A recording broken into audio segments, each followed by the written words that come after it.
What's up guys, it's Lord Both here with another video, and Inzoi, or Inzoi, however it's pronounced, which if you don't know is a real-life simulator, something in the vein of The Sims, and was kind of hinted at as maybe a upcoming rival to The Sims, has just released and it's doing pretty well. First, we'd be remiss not to mention that in the week leading up to its early access release today, Inzoi was the #1 wishlisted game on Steam. As you can see here from the headline from Insider Gaming, Inzoi is now the #1 most wanted game on Steam. It had beaten the likes of Hollow Knight Silksong, Deadlock, and Elden Ring Night Rain. In a 7-day window, it found its way up to 50,000 new followers on Valve's PC platform. Now, a lot of its popularity was, yes, owed to the fact that the game looks breathtakingly beautiful. It looks like a Sims-like game,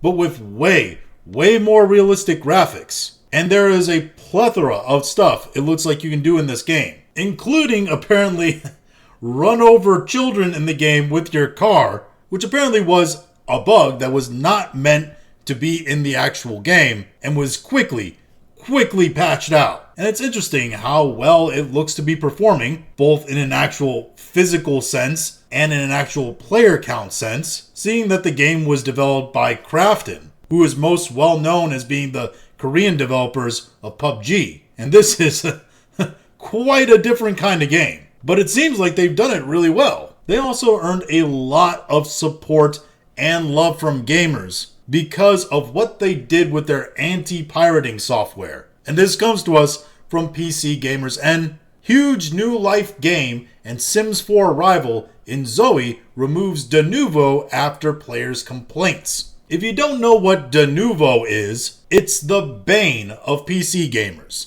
It is anti-cheat, anti-piracy software that incredibly harms performance of a game and also makes it really difficult to mod. And it was a massive complaint about this game when its demo came out, to the point where Krafton decided, you know what?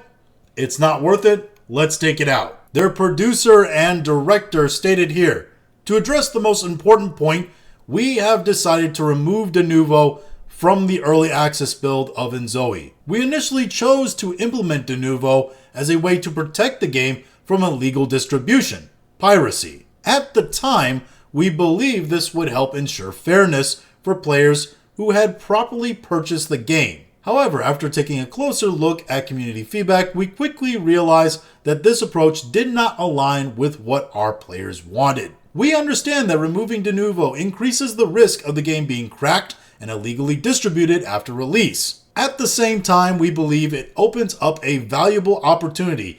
It allows Inzoi to become more freely configurable, i.e. easier to mod, unlocking new ways for players to shape new experiences for other players. We believe enabling this freedom from the very beginning will lead to innovative and long-lasting enjoyment from the community. Now, there is practical reasoning behind this. If you followed The Sims at all, you know that it has a pretty massive modding community. And one of the things EA has done recently, very intelligently, is to farm modders for content. And they take modded content, make it into buyable packs for the game, probably paying those modders that made those items pennies on the dollar of what they would pay actual developers, and then putting those items in the game for you to purchase. And I'm sure Krafton, making this rival game to The Sims, has seen that and knows they could probably do that as well. Now, will they actually do that? Or will they stick to their promise of wanting a more free and long-lasting enjoying community? Time will tell on that. But as of right now, about 65,000 people are playing this game on Steam. They had an all-time peak of 87,000. Again, it's only its first day. It's a Friday, so the weekend just started. And to be fair, they got competition out right now. First, Berserker and Atomfall, that is to say the Game Pass version of Atomfall, which is free if you have Game Pass, that released today, and Berserker came out this week. Now, yes, you can make the argument